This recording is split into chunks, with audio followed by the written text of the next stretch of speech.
നമസ്കാരം കൂട്ടുകാരെ. കഴിഞ്ഞ ദിവസം അമ്മയുടെ കൃഷി ഒരു മൂട് താമരക്കണ്ണൻ ചേമ്പ് പറിക്കുന്നതിൻ്റെ ഒരു വീഡിയോ നമ്മൾ ഇട്ടിട്ടുണ്ടായിരുന്നു. നമുക്ക് അത്യാവശ്യം പുഴുങ്ങി തിന്നാനുള്ള ചേമ്പ് ആ ഒരു മൂട്ടിൽ നിന്ന് തന്നെ നമുക്ക് കിട്ടിയിട്ടുമുണ്ടായിരുന്നു. എന്തായാലും ഇന്ന് നമ്മളെ താമരക്കണ്ണൻ ചേമ്പ് പുഴുങ്ങി അടിക്കാനുള്ള പരിപാടിയാണ്. അപ്പോൾ അങ്ങനെ ചേമ്പെല്ലാം വൃത്തിയാക്കി കഴുകി അതിൻ്റെ പുറത്തെ തൊലിയെല്ലാം ചുരണ്ടി കളഞ്ഞതിന് ശേഷം നമ്മളത് പുഴുങ്ങിയെടുത്തിട്ടുണ്ട്. നമുക്ക് കഴിക്കാനുള്ള ചേമ്പ് കിട്ടിയിട്ടുണ്ട്.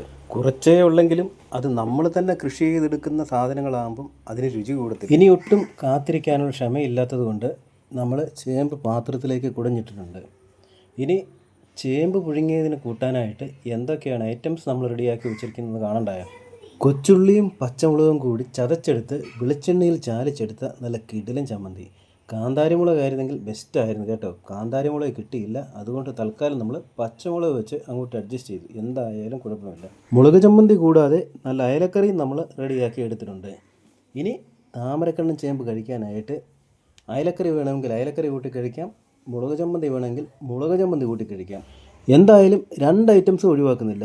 മുളക് ചമ്മന്തിയും വേണം, അയലക്കറിയും വേണം. ആദ്യം ഒരു കാര്യം ചെയ്യാം, അയലക്കറിയിൽ മുക്കി ഒരു ചേമ്പ് കഷ്ണം നമുക്കെടുത്തുകൊണ്ട് കഴിച്ചാലോ? എങ്കിൽ പിന്നെ അങ്ങനെ തന്നെ ആയിക്കോട്ടെ എന്ന് വിചാരിച്ചു. ഇന്നത്തെ ഈ കുഞ്ഞു വീഡിയോ നിങ്ങൾക്ക് എല്ലാവർക്കും ഇഷ്ടമായി കാണുമെന്ന് വിചാരിക്കുന്നു. വീഡിയോ ഇഷ്ടമായാൽ ഒന്ന് ചെറുതായിട്ടൊന്ന് ലൈക്ക് ചെയ്യാൻ മറക്കരുത്. അടുത്ത വീഡിയോയിൽ ഉടനെ കാണാം.